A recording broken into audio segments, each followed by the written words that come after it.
you've removed the battery or disconnected the battery, the proper way would be to raise the car, get underneath the car and drain down the coolant from this channel that runs underneath the car. This is the lowest point of the car as far as the coolant is concerned. So ideally what you do is you disconnect the two hose clampy type clamps, pull the rubber hose bits off and then drain it down from there. I have tried this, but the rubber hose is just, I don't know, it's so stuck on to the corroded pipe. I'm going to cause more damage than not trying to get them off, and they're not leaking at all at the minute, so for now I'm going to leave them as they are and drain it down the wrong way. I apologise if you can't hear much. We're at the tail end of Storm Dennis. It's so cold and windy. And it stopped raining enough for me to get out, but it is windy. I'll try and clean it up in post. I apologise. Disconnected the battery, in fact I've removed the battery. There is no expansion tank on, that was damaged, so that's already off the car. In fact I've sourced another one from a scrapyard, so that's off the car. So there's no fluid in the expansion tank to help gush out anywhere. I can't disconnect it from underneath the car, so what I do plan on is draining it down from the radiator. There is a plastic nut here that you'd normally crack off to allow air into the system to help bleed it or whatever. Particularly when you're draining it down, it's going to allow fluid to run out of the radiator. But what I'm going to do is I'm going to remove this nut, and then I'm going to use a siphon to drain the coolant out from the bottom of this radiator by feeding the hose in here.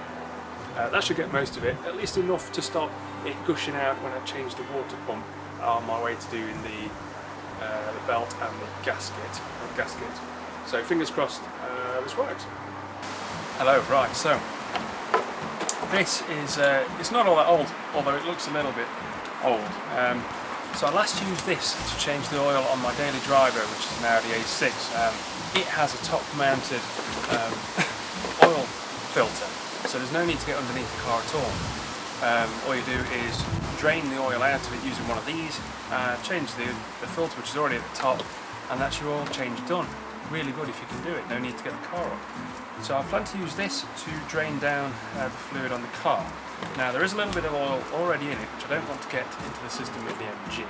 So what I'm going to do, I've got some degreaser here, which is just some really cheap degreaser, and I'm going to siphon that into a container using the new battery that's off the car, and it should clear it through, at least enough to crack on with. So it's a 12 volt pump, relatively cheap. I got this one off Amazon, but you can get them off eBay or anywhere like that. Relatively cheap. I think this was about £12, £14, something like that. So the amount of time and hassle it saves you, plus comes in handy for other things, hopefully. Okay. So undo the top here. I'm going to connect it up to the battery the right way around. There's a little on-off switch on the pump itself, which I'll be using to siphon it through. Ideally you clamp all this stuff down, but I'm sure it will make do. So I'm going to turn the pump on first, only because I've got two hands, and then I'll dip it in.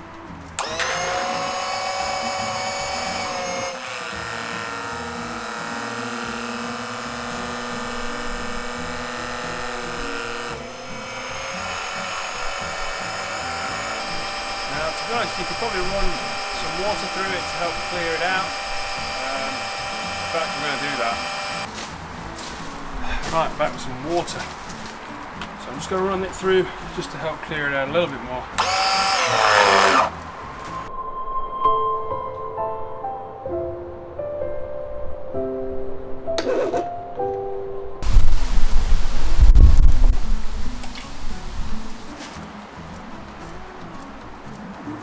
I may have just broken the pump. It made an unusual noise for its last moments. So that's either the oil sat in it, the degreaser I've just put through it, or the water, or a combination of the three.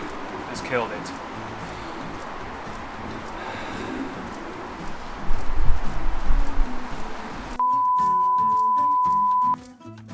Yes, I'm back under the MG once more, and as you can probably imagine, it didn't work. When I last used it to drain oil out of my daily driver, I left it for quite some considerable time, and it looks as though it's taken a toll on the innards of the pump.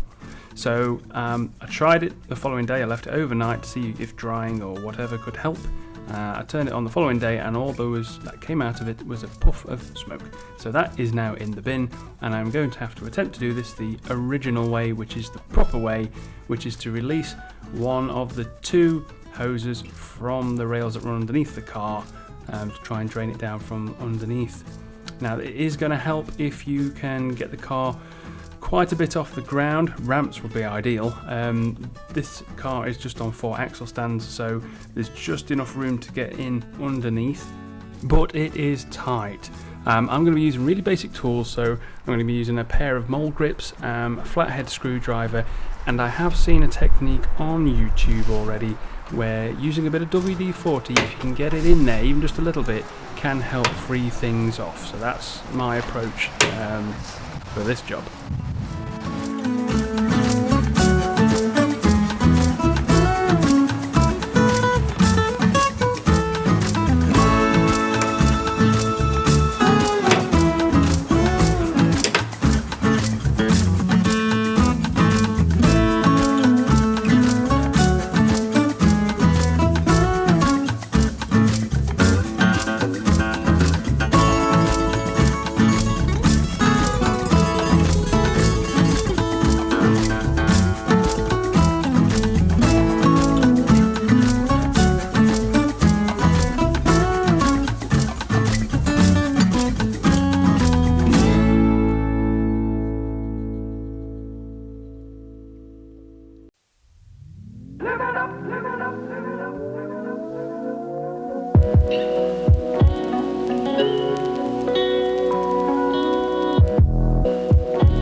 So once you've got some WD-40 in there, or penetrating fluid in there, try and manipulate the hose as much as possible by hand, so that it try and spreads it around inside, and then it actually does come away fairly easy, which is quite surprising. So some kind of penetrating fluid does actually seem to work quite well as a bit of a lubricant to get that off.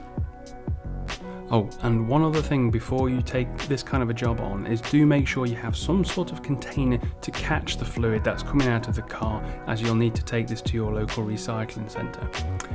One other job I also wanted to tackle before moving on to the next video is just to clean up the area around where I'm going to be taking out various components, guards, bolts and things of that nature, as it is really, really oily.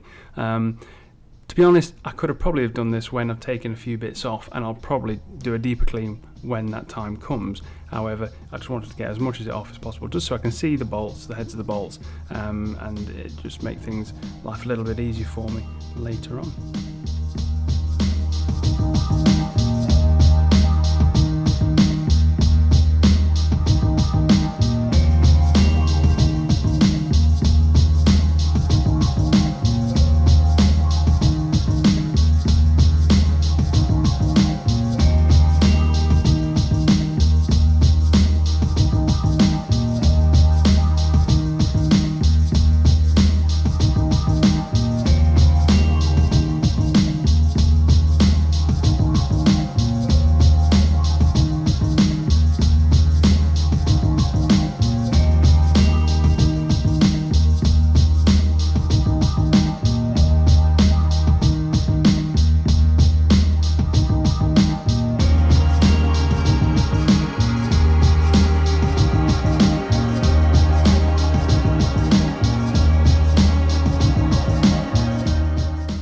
while it's not a massive improvement, you can start and see some detail, like some timing markings there, and it needs a lot more cleaning, but it's a start. So in the next video we'll be timing up the engine, and we'll be taking off the cam cover, but I'll see you then. Thanks very much.